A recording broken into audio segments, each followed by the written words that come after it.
Caddis Maximus here. This time a little video about the Makita HG551V. So this is their last generation, or one generation ago, heat gun. I have one of their really old ones.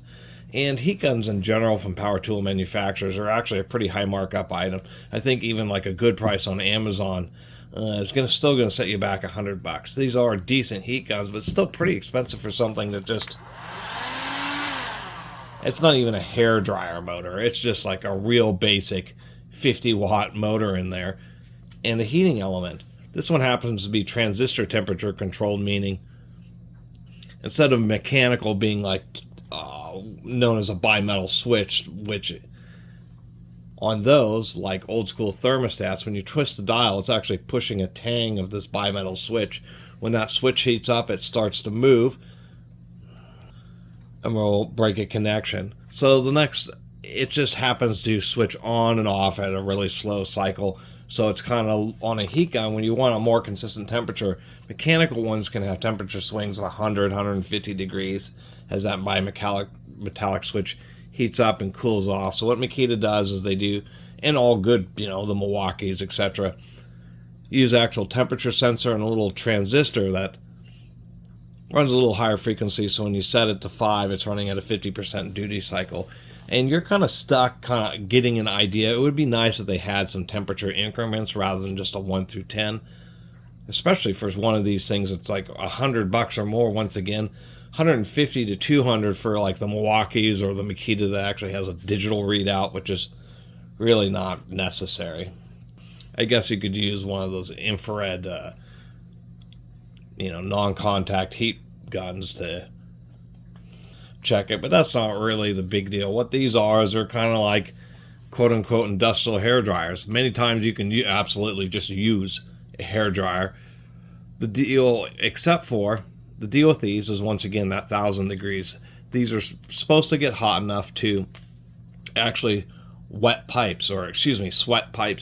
Sweating is when you're soldering copper tubing, whether it's used for air conditioning systems or for water. It's called sweating, and the idea is that this can sweat pipes because it can get hot enough and deliver enough heat to where you can solder them without having to use an open flame. In addition to the more common uses like paint stripping, removing film, stickers, anything where you need to apply some heat where you might otherwise need to use a torch. This is the one step below using a little MAP gas or a little propane rosebud torch. And yeah, these can even work if you're trying to get bolts loose or something like that.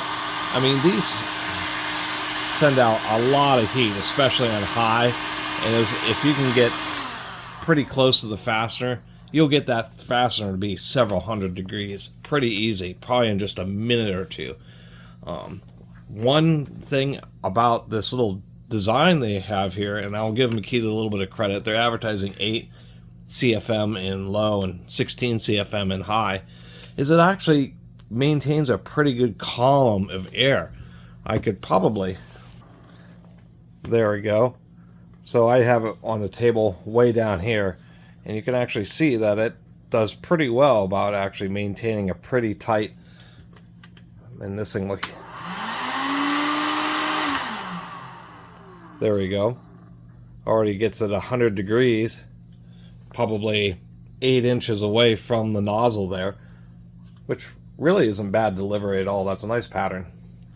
And that would probably be the difference between what's known as a paint stripping heat gun. A long time ago, and actually I still have it, I have an old, I think it's a Craftsman / Black & Decker heat paint stripper. And the difference with those is they'll have like a really wide grid area, usually several square inches.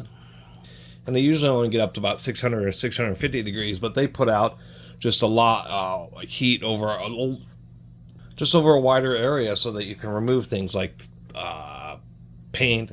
And when you're removing big stickers and films and vinyl wraps and that type of stuff, usually you wouldn't want to use a heat gun like this, just because of that fact that the jet of air, hot air, is really pretty small. So you want to use paint strippers for films and stuff because they just put out a bigger, more square and easier to distribute column of hot air, Where something like this, you could easily run into certain spots overheating. So there are different types of heat guns really for the applications that you need. Of course, you know, electrical shrink tubing, these things are great for.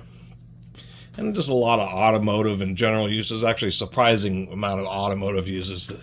There's a lot of adhesives and glues used in automobiles. And these types of heat guns can really make a difference.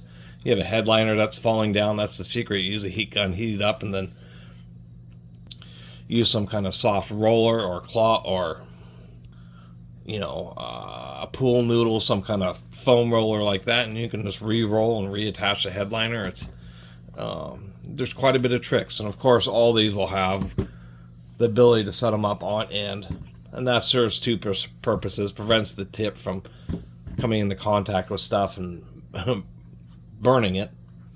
Also allows it to cool quickly because it's using convection, so the heat just rises up.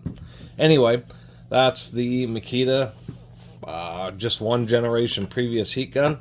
Kind of it. Oh, and you know, it's not a bad unit if you can get it. Like, I would get one of these used. They're super reliable. It's just a super. It doesn't even have a gearbox. It's more reliable than a drill. It's probably one of the simplest power tools that could possibly exist, besides maybe a light bulb.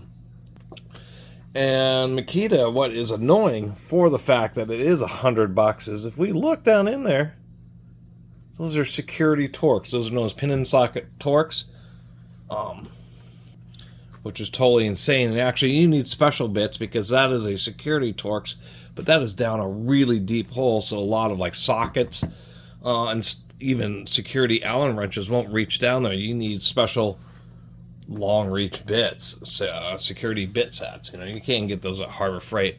But I thought that was just so annoying that they were going to prevent you from taking apart the heat gun. That just doesn't make any sense. I mean, that's them saying that there's no user serviceable parts, even though they have a parts breakdown. You can get, you know, power switches, fan motors, and heating elements. It just doesn't make any, you know. And you may want to replace the cord possibly at some point if you actually put some time on this thing.